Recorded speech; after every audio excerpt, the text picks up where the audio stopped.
Hey guys, how you doing? I am back to do another video, but today I want to do is kind of give you a little more education on how a power blender works in terms of what are the actual mechanics of the blending.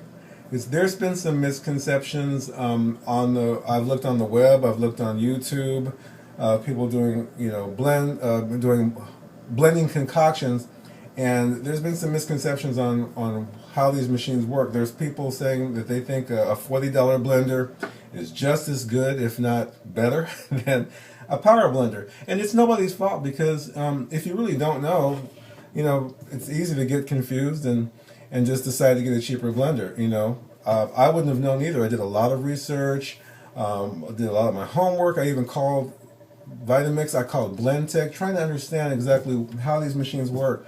Because if you're paying upwards of anywhere from $300 to $500 for a blender, and that's far different than you buying a $40 blender. So what I want to do is, I want to just first dispel some myths about the Tamper. That's one thing right over here. I'll also dispel a myth on how a power blender works versus a cheaper $40 blender. Okay,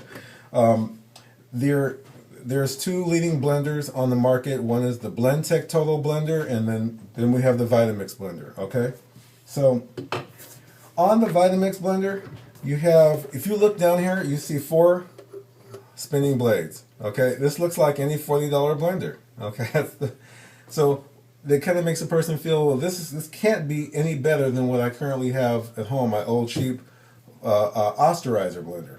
But obviously this has a much more powerful motor, and I'm not going to really go into the horsepower or the wattage of it because really there's so much more involved playing the part to get the best blend. It really doesn't, you can't just say I have a 2-peak or a 3-peak horsepower motor, that means my machine is more powerful. It doesn't always play into that. There's so many things involved. Just like your computer having more RAM, or more gigahertz. It all depends. It's a big combination. Okay. Every machine gets cavitation, and cavitation, if you don't know what that is, it's a cavity pocket that ends up at the bottom of your blender. Okay. When you pack it with either frozen ingredients or just a lot of ingredients, kale, spinach, it's a lot of things. When you turn the machine on, the blades spin extremely fast. So much so that they create an air pocket cavitation, a cavity. And the blender has a tough time sometimes getting the ingredients down there, particularly if it's a frozen concoction. Okay, this can happen on the Blend Tech Total Blender and can happen obviously on the Vitamix blender. And unfortunately, there's been more people using the Tamper for everything, and it kind of makes people think that you don't need it on the Blend Tech blender. And I'm not here to talk badly about Blend Tech because I think that's a very great machine they have. I actually like the Blend Tech, but it just had a few things that just didn't work out for me, and that's why I decided to get this machine. So just to let you know how this is an accelerator tool. You just put this down in here and you just get rid of the air pocket and it'll finish the blend on its own. That's a very, very powerful tool to have. It's not a bad thing. I think what happens is if you look at some people, they have videos on YouTube, they're just sticking the tamper down inside of the blender and they're leaving it there. And that's actually the wrong thing to do. In the instruction booklet, Vitamix even says it. They said do not leave the tamper down into the container while it's blending. It interrupts the vortex. There's a vortex that's created when the water is spinning, or your ingredients are spinning, and it's designed to pull the ingredients down to the blades and create your blend. Without that vortex, you're going to have kind of a texture that either may not be fully blended, chunky ingredients still left over, and that's what you don't want to do. So that's why I want to show you how that works. You're going to pour some water into the container.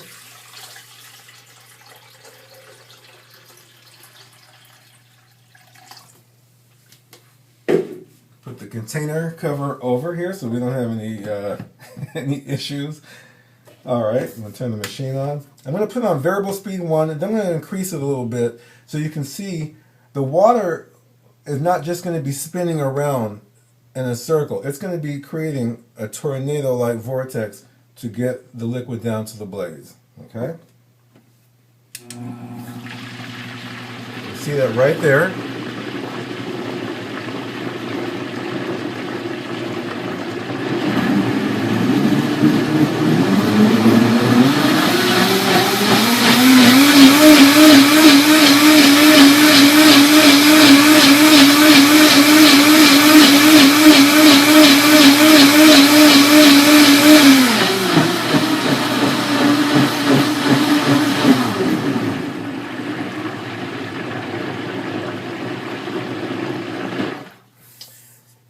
If you noticed, at a high speed, the water was bouncing up and down. It's because the vortex was bringing the ingredients or the water down to the blades and pushing it back up again onto the sides and bringing it back down in the middle and back up on the sides.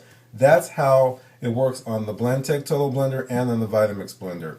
They're the only blenders on the market. Well, a power blender can do that, because I don't want to. I'm sure there's some other competitors out there, but I'm just talking about the two leading blenders. That's how they're designed. Your cheaper blender just can't do that. What it does is just spins the ingredients around, and it can't get the food down the blades. And again, of course, the motor is not nearly as powerful, and then you end up getting chunky ice, or your ingredients aren't fully blended, or it can't. And I've seen a lot of videos, people using a cheaper blender. They'll put kale up here, and kale never makes it down to the blades at all. It just sits there and spins around at the top because it can't create the vortex. So I want you to see how that works. The Tamper is a very, very good tool. It is designed actually to release the air pockets, as I was mentioning earlier, the air pockets that are created by the blade spinning too fast for using a thicker concoction. It's designed to basically just go down inside the machine and release the air pocket, then you take it back up. There are people I've seen do videos, and they'll leave the Tamper down in here and just let it spin. Okay.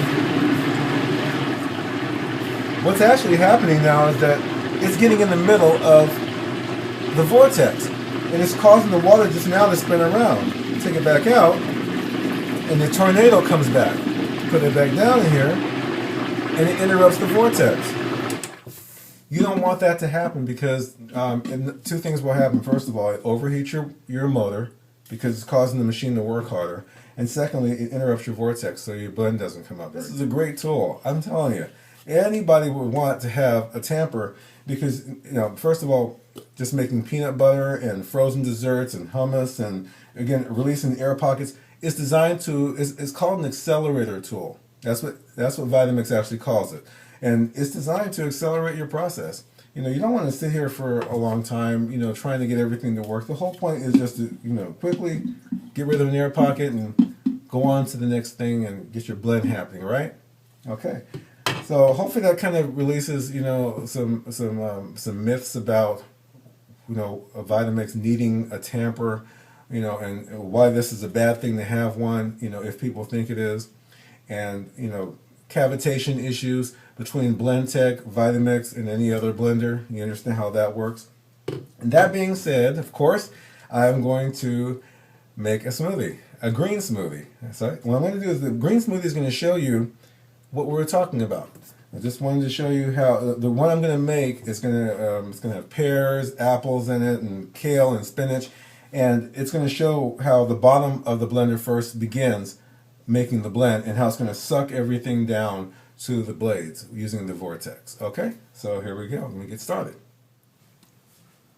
Okay, so let's take a look here. I have, well, if you can see it well enough here, stuff's running off. I have pears here. I have grapes.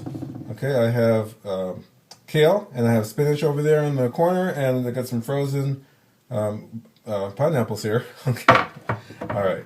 So let's go ahead and put this together here. Okay, so we'll put the grapes in. Okay. Always put your liquid or liquid-like ingredients at the bottom first. It just helps blend easier. Put more of your rock hard stuff like the frozen fruits or Vegetables more at the top. Okay, I'm gonna put the pears in here. Got pears. This is again a green smoothie. You can still qualify as a green smoothie even though I'm using red grapes. So, and I have green apple here. Okay. Got spinach. And a boatload of kale here. And some frozen pineapples here. Okay.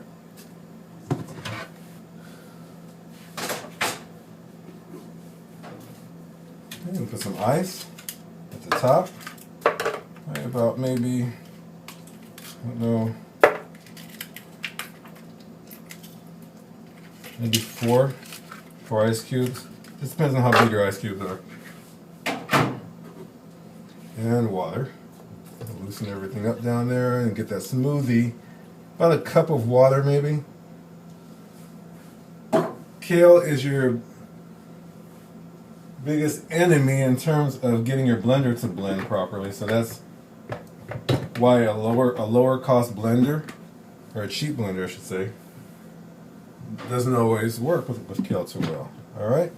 So if all goes according to plan, you're going to see the ingredients on here begin, and then you're going to start seeing your stuff come down to the bottom, the vortex I was talking about. I'm putting the smoothie setting, turn it on, okay.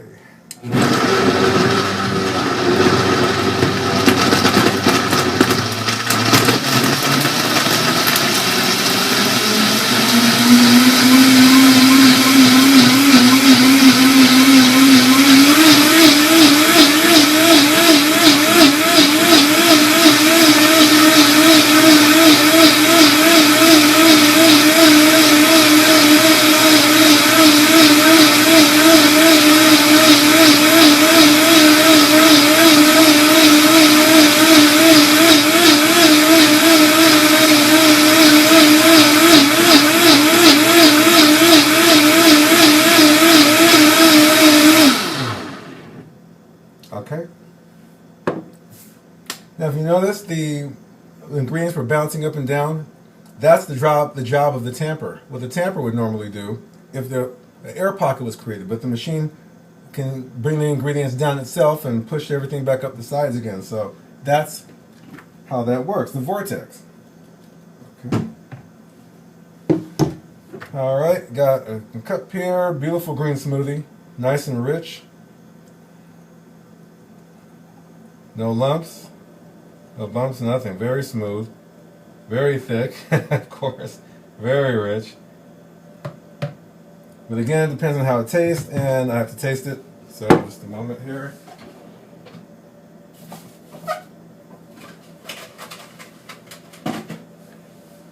Some straw here. Let's see how it tastes.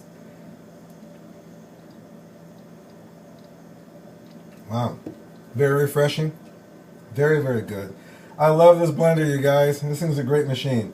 So I hope this kind of helps and dispels a few myths and gives you a little more education and understanding about how a power blender works. Thanks so much for watching.